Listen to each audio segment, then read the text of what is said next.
Please open in your learning workbook to page 169. We're going to talk about how we pronounce inverse functions and how we find inverse functions when we are provided with a function equation.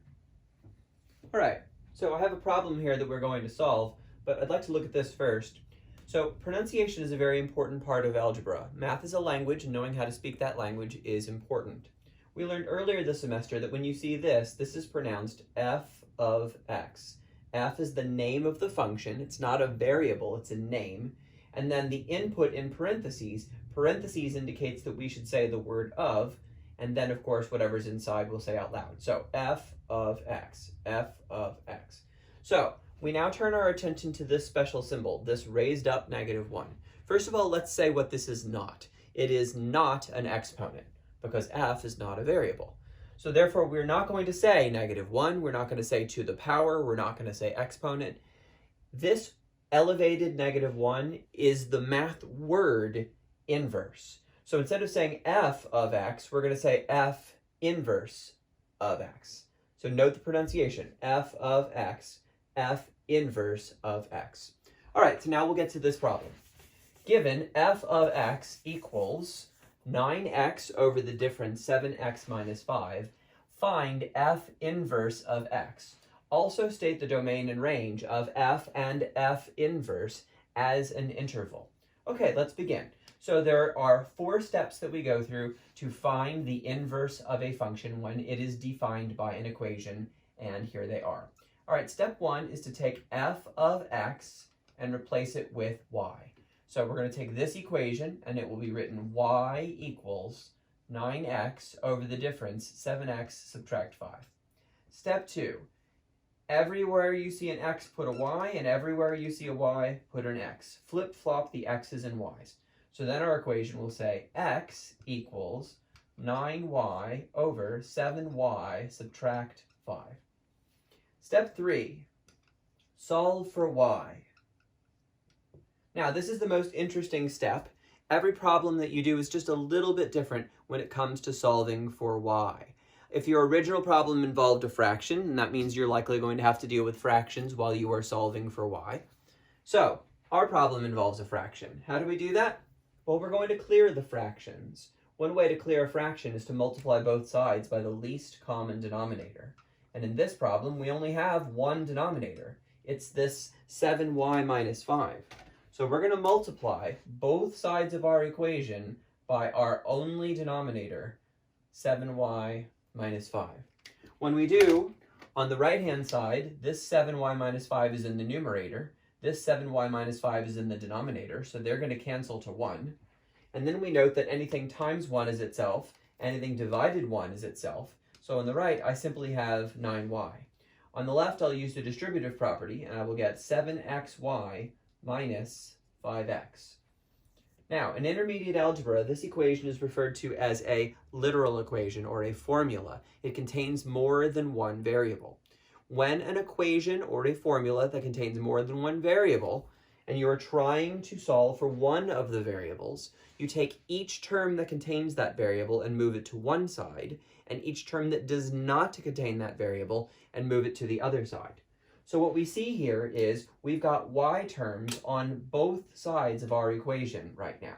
One way we can fix that is to take these two terms and swap the sides that they are on. Remember, when a term changes sides, it changes signs.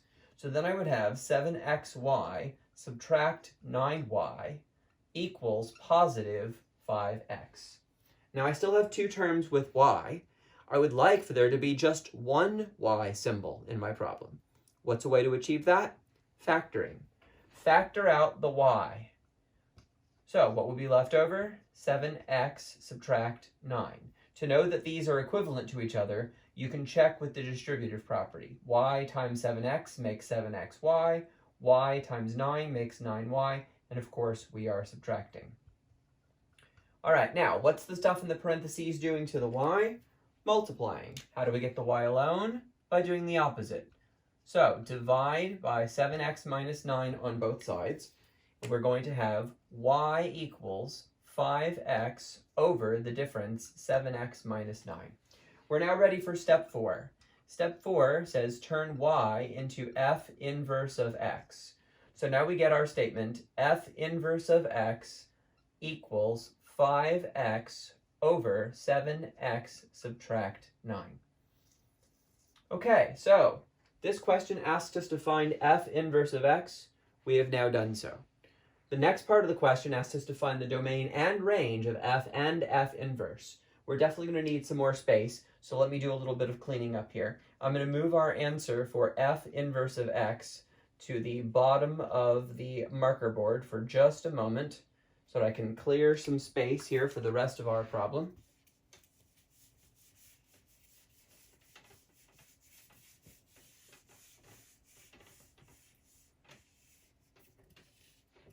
Okay, so here's what we're going to do. We're going to make a table.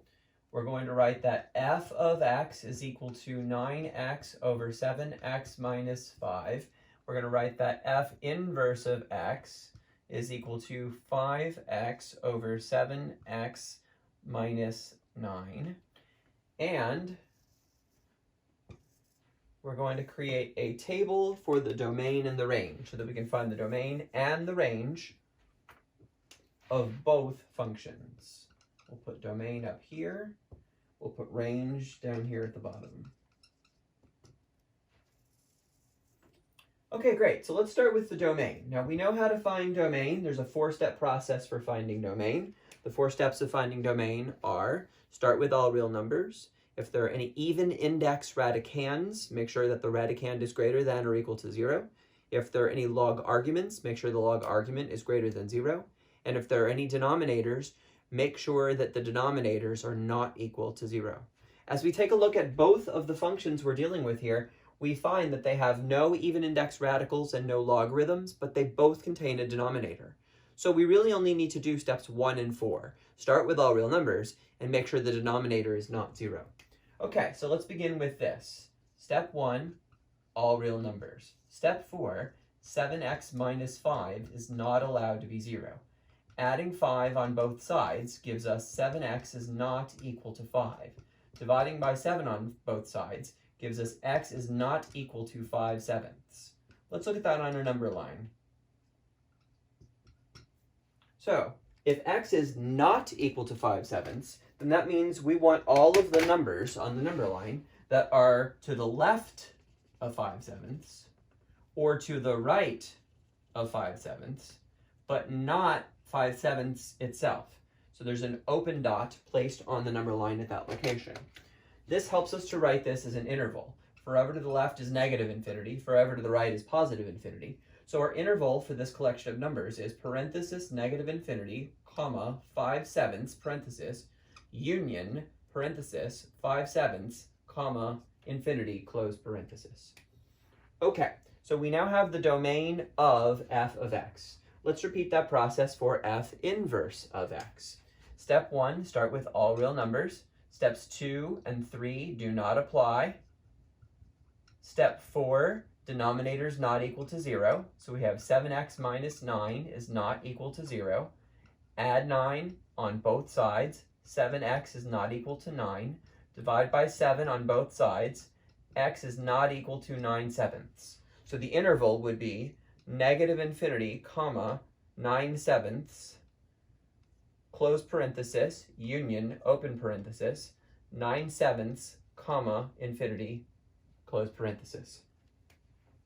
Okay, now, for the range part of this problem, we have to remember a very important property of inverse functions. Something that we already learned is that if you know the domain of f, that tells you the range of f inverse. So, for example, we know the domain of f is this collection of numbers. This right here is the domain of f, and that is going to tell us the range of f inverse. So we're going to get the same answer down here, negative infinity, comma, 5/7, etc., etc. Similarly, if you know the domain of f inverse, that tells you the range of f. In other words, this tells me this. And so I'll get negative infinity, comma, 5/7. 9/7, I apologize, sorry. Negative infinity, comma, 9/7, etc., etc. Okay, great. Now, a few comments now that we've finished this problem. First comment, you might have noticed that the function and its inverse were very, very similar. In fact, the only thing that happened was that these numbers swapped places. Will that always be true? No, it will not. It's just a coincidence that it worked out that way for this particular problem. So when you are solving problems like this, you always have to go through the 4 steps of finding the domain. Second, finding the inverse. Second, we've just done something very, very powerful right now, and I want to make sure that that moment is not lost. Up until this point in the semester, we have not had any sort of process that we could use to find the range of a function. We've had a process to find the domain of the function, but not the range. To find domain, start with all real numbers, even index radicands greater than or equal to 0, log arguments greater than 0, denominators not equal to 0, and you get an answer. But we've never, ever in this semester had any sort of multi-step process to find the range of a function until now. Now is the moment of the semester when we now know how to find the range of a function. Here's how. If someone gives you a function and asks you for the range, the first thing you should do is find the inverse of that function. The next thing you should do is find the domain of the inverse of that function. And then the last thing that you should state is that the domain of the inverse tells me the range of the original function. We now have a new tool in our toolbox.